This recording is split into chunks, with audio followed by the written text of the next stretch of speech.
This is another sign of the times, an analysis, and a commentary.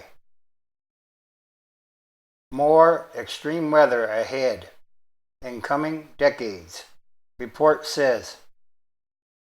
More people will be exposed to floods, droughts, heat waves, and other extreme weather associated with climate change over the next century than previously thought, according to a new report in the British medical journal, The Lancet. The report, published online, analyzes the health effects of recent episodes of severe weather that scientists have linked to climate change.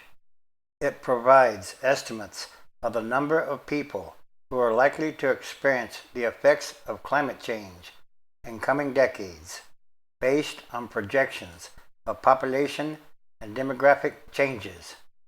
The report estimates that the exposure of people to extreme rainfall will more than quadruple, and the exposure of people to drought will triple compared to the 1990s.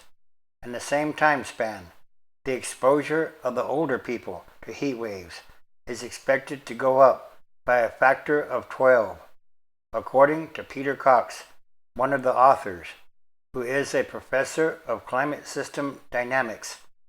Climate projections typically are expressed as averages over large areas, including vast expanses like oceans where people do not live. The report calculates the risk to people by overlaying areas of the highest risk for climate events with expected human population increases. It also takes into account aging populations. For example, heat waves pose a greater health risk to old people. The report is part of a series of efforts to analyze how climate change might affect human health. Other major climate reports, the Intergovernmental Panel on Climate Change, a global document, and the National Climate Assessment in the United States have addressed the issue. But Professor Cox said the new report was the first large-scale effort to quantify the effects that different types of extreme weather would have on people. We are saying, let's look at climate change from the perspective of what people are going to experience, rather than as averages across the globe, he said.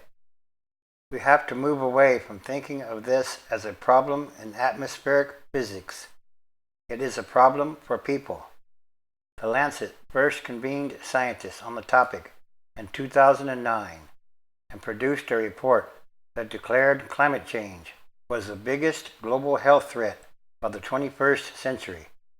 The new report notes that global carbon emission rates have risen above the worst-case scenarios used in 2009, and that in the absence of any major international agreement on cutting those rates, projections of mortality and illness and other effects, like famine, have worsened.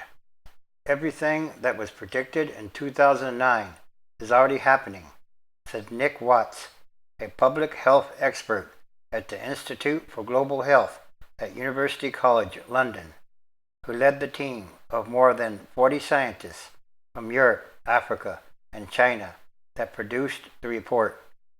Now we need to take a further step forward. The science has substantially moved on. In other words, the effects of climate change are going to get worse before they get better, or so they say. For years, climate change was presented in terms of natural habitats and the environment, but more recently, experts have been looking at how it might change life on Earth for people. Scientists and some governments are trying to frame the dangers of climate change in health terms in order to persuade people that the topic is urgent, not simply a distant matter for scientists.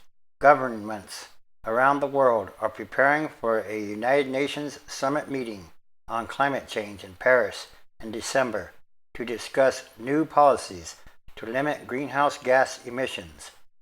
The report measures the increase over time in exposure events, which it defines as the number of times people experience any given extreme weather event.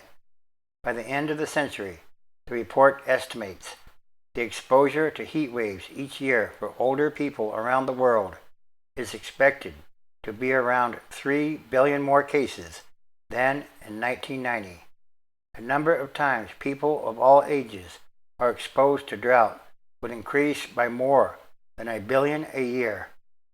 The rise in exposures to extreme rain would be around 2 billion a year by the end of the century, in part because populations are growing.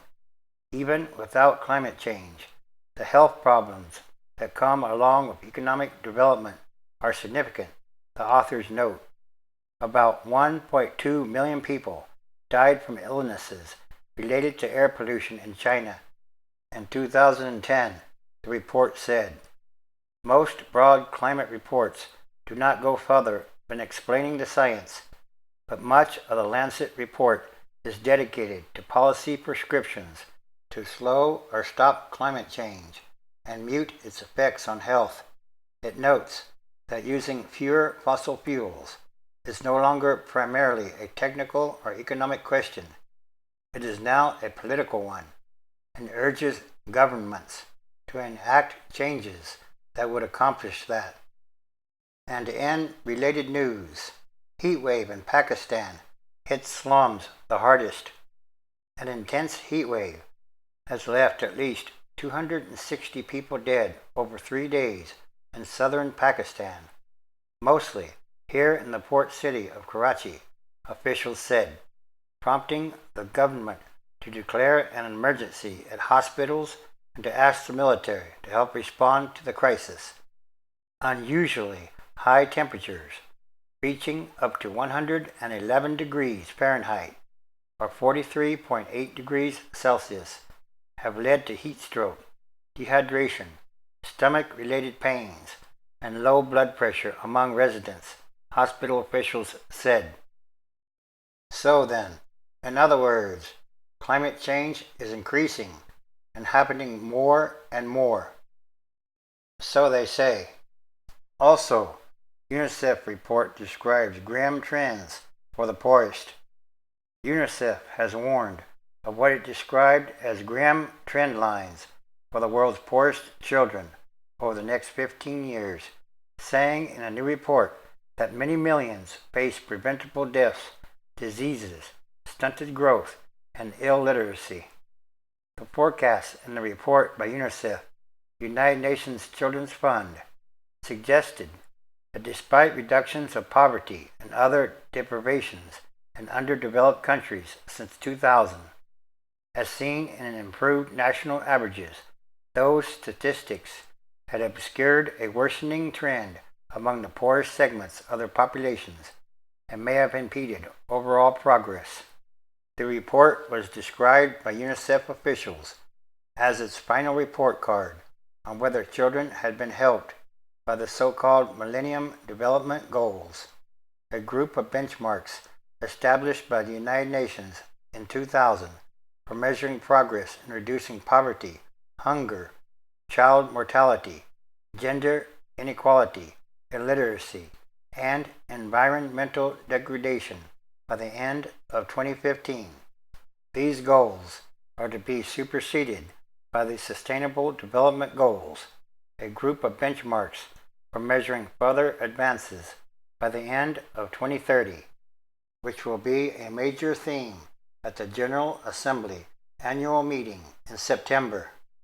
The report showed, for example, that accounting for population growth, 68 million children under the age of 5 will die of mostly preventable causes by 2030 if current trends in child mortality continue, and 119 million children under 5 will suffer stunted development.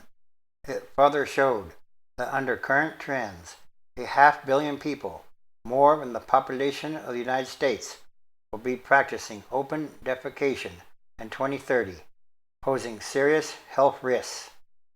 At current rates of progress, it said, girls from the poorest households in sub-Saharan Africa will not achieve universal lower secondary school education until 2111, almost a century from now. Measuring progress in achieving the 2030 goals should be done not only by statistical averages, but also by the degree to which most disadvantaged children benefit. Yes, it really is about what kind of world are we leaving to the future generations? And again, that should be a very important question to ask. Revelation chapter 9, verse 3. And there came out of the smoke locusts upon the earth, and unto them was given power, as the scorpions of the earth have power. 4. And it was commanded them that they should not hurt the grass of the earth, neither any green thing, neither any tree, but only those humans which have not the seal of God in their foreheads. It's time for the physical and spiritual manifestation of the book of Revelation, and all these are more signs.